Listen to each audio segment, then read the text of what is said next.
So a freeze means that they're just stuck. They're too overwhelmed to react. That's not good. It looks like stillness, and we want stillness. I'm going to talk about getting stillness in a little bit here. But we don't want stillness that's caused by fear and stress and anxiety. We want relaxed, calm stillness. So there's a big difference. I have a little lesson for each of these for you. So reaching and touching, poking and patting, then stroking and grabbing, pinch and push, squeeze, add pressure, and hold and restrain.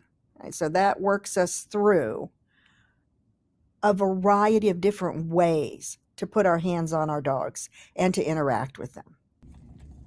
Grabbing, gently, very gently, when we talk about grabbing.